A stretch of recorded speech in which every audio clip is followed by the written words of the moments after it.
Googles for colors were not chosen by a designer. They were chosen by a committee, and the selection criteria had nothing to do with aesthetics. In a 2014 interview with the design publication Fast Company, Google's then lead visual designer Doug Bowman stated that the company's color decisions were subjected to what he called data-driven authority testing, a process in which color combinations were evaluated not for visual preference, but for their effect on perceived institutional legitimacy. Bowman left Google the same year, citing the reduction of design to behavioral metrics. What he described before leaving was a color selection process indistinguishable, in its objectives, from the heraldic color protocols of the Roman Imperial administrative state, a system documented by Roman legal historians as explicitly designed to communicate authority gradients across a population that could not read. By the end of this video, you will know exactly how Roman Imperial heraldic color theory was transmitted through Byzantine administrative design,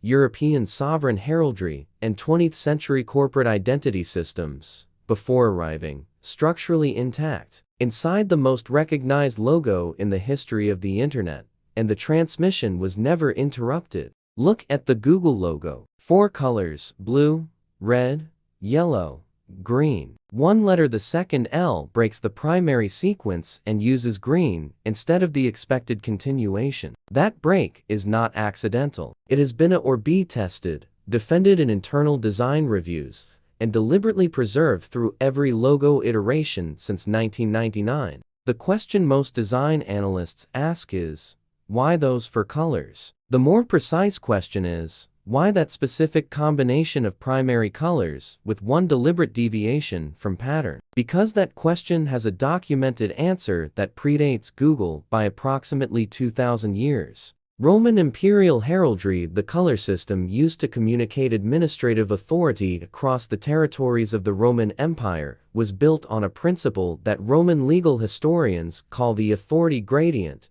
The system worked as follows: certain colors, through consistent and enforced institutional association, came to signal specific levels of administrative power to a population that interacted with Roman governance primarily through visual symbol rather than written law. Purple signaled imperial authority, red signaled military and civic command, gold signaled economic and juridical power. The colors were not decorative. They were a communication infrastructure for a largely non-literate population administered across a territory of 5 million square kilometers. The critical design principle embedded in Roman heraldic practice was this: the highest authority symbols combine multiple recognized power colors in a single visual field, not to create harmony, but to create what Roman administrative theorists documented as comprehensive dominance signaling.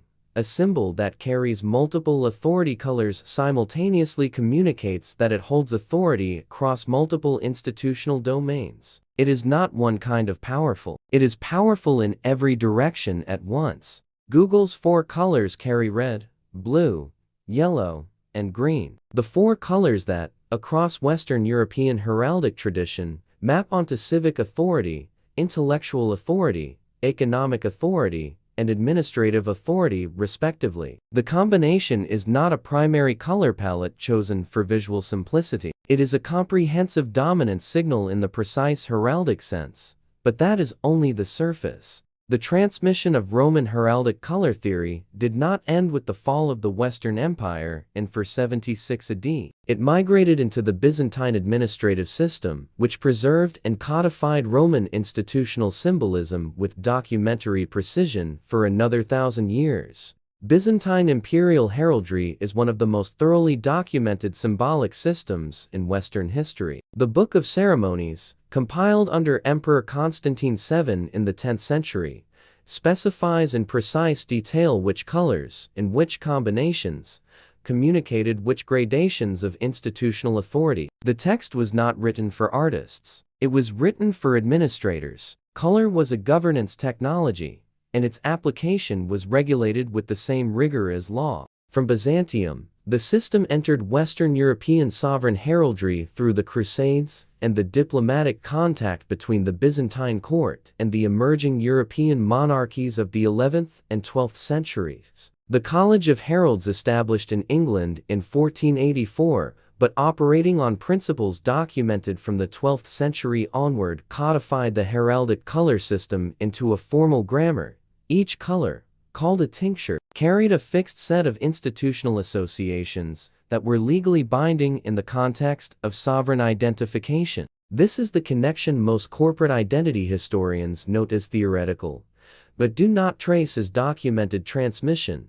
The heraldic tincture system entered European universities in the 15th and 16th centuries as part of the curriculum in administrative law and civic governance. It was taught not as art history, but as institutional communication. Every educated European administrator from 1400 to 1800 had formal training in heraldic color as a governance language. In the late 19th century, as corporations began constructing visual identities at institutional scale, the heraldic framework entered corporate identity design through a direct professional lineage. Peter Behrens, the German designer whose clients included AEG in the early 20th century, and who is documented as the first person to develop a systematic corporate visual identity, was formally trained in the European arts and crafts tradition that had direct institutional continuity with heraldic design methodology. Behrens' student Walter Gropius founded the Bauhaus. The Bauhaus color theory, developed primarily by Johannes Itten and Joseph Albers, is universally cited as the foundational framework for 20th century corporate color design.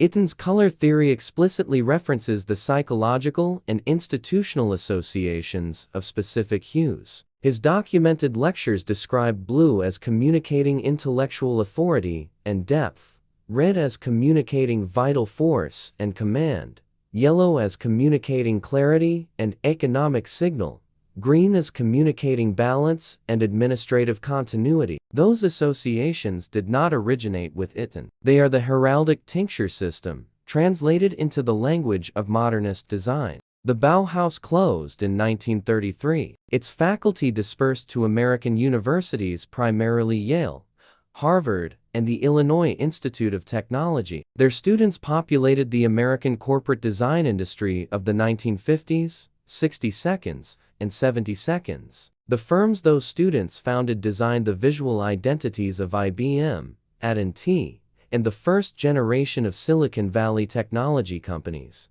If you have noticed specific color combinations recurring across institutional contexts that seem unrelated, corporations, government agencies, universities, financial institutions, describe what you observed in the comments. We are mapping the geographic and institutional distribution of the heraldic palette in contemporary organizational design. Here is where the color analysis becomes a precise diagnostic instrument. The heraldic color framework does not just explain why Google chose those four colors. It explains why Google's color system produces the specific psychological response it produces, and why that response is not a coincidence of aesthetic preference, but a documented neurological outcome of a communication system that has been refined for 2,000 years. Wait, look at the structure again. Blue, in the heraldic tradition codified from Roman civic practice, through Byzantine administrative design, through Bauhaus color theory, signals what institutional designers call epistemic authority, the authority to determine what is true. It is not the authority of force or of wealth. It is the authority of knowledge classification. When Google's interface is predominantly blue, the search bar, the links, the navigation elements, the color is communicating, at a pre-conscious processing level, that this institution has the authority to determine which information is relevant and which is not. You are not using a search tool. You are consulting an epistemic authority. The blue said so before you read a word. That is not a design choice. It is a behavioral decision with a 2,000-year documented precedent. Red in the heraldic system signals command authority, the authority to direct action and attention. In Google's logo and interface system, red appears at specific points of emphasis: the record button in Google Meet, alert states in Google Maps, the subscribe trigger in YouTube. These are not arbitrary color assignments. Red marks the moments when the platform is directing your behavior most explicitly, and the heraldic tradition placed red precisely at the points of institutional command, for the same documented reason. Yellow heraldically associated with economic authority, and the signaling of value appears in Google's advertising infrastructure. The gold adjacent color of Google's ad labels, the yellow stars of Google reviews, the warm tones of Google shopping interfaces. The color is marking the economic layer of the platform's authority system with the same tincture the heraldic tradition reserved for juridical and economic power. The pattern does not stop there. The deliberate break in Google's logo, the green second L, that interrupts the primary sequence is the most sophisticated element of the system. In heraldic grammar, a deliberate deviation from an established pattern is called a difference mark. It signals individuation within a recognized authority class. This institution belongs to the family of legitimate authority, but it is distinct within that family. It is not following the rules blindly. It knows the rules well enough to break one. The difference mark communicates sophistication, not error. Google's green L is a heraldic difference mark. It says, "We know the system. We are choosing to deviate." That choice is itself the signal of highest institutional confidence. The entire color system, the four tinctures, the comprehensive dominance signal. The difference mark is a coherent heraldic grammar deployed at global scale by a company whose designers had access to the same Bauhaus lineage education that encoded the heraldic tradition into 20th century design methodology. If this investigation is worth continuing, signal it. The algorithm reads that as a vote for independent analysis. Here is the applicable lens. Next time you look at any major institutional logo, a technology company, a financial institution, a government agency, a university, do not evaluate the colors aesthetically. Evaluate them heraldically. Ask which authority domains the color combination is claiming. Blue, epistemic authority, the right to classify knowledge. Red, command authority, the right to direct action. Yellow or gold, economic authority, the right to assign value. Green, administrative continuity, the right to govern process. Then ask, does this institution actually hold the authority its color system is claiming? And ask, who granted it permission to make that claim? In heraldic law, the use of authority colors was regulated. You could not simply adopt purple or gold because you preferred them. The claim had to be authorized by a recognized granting body. The claim, once granted, was legally binding. In contemporary corporate identity design, no such regulation exists. Any organization can assemble any combination of heraldic tinctures and deploy a comprehensive dominant signal to a global audience without authorization from any institutional body. This is not a legal observation. It is a structural one. The color system was designed for a world in which authority claims were regulated, verified, and enforced. It is now being used in a world where they are not. The psychological response the system was engineered to produce deference, trust, epistemic submission still fires. The institutional accountability that was supposed to justify that response no longer exists. The next layer of this investigation goes deeper into how the heraldic color framework was systematically encoded into the visual identity guidelines of the world's largest technology companies during a specific decade, and which design firm documented the transmission most explicitly in materials that remain publicly available. Subscribe to follow the analysis. The question is not whether Google's color palette communicates institutional authority. 2,000 years of documented heraldic practice confirm that it does. The question is whether Google was granted that authority or simply took the colors.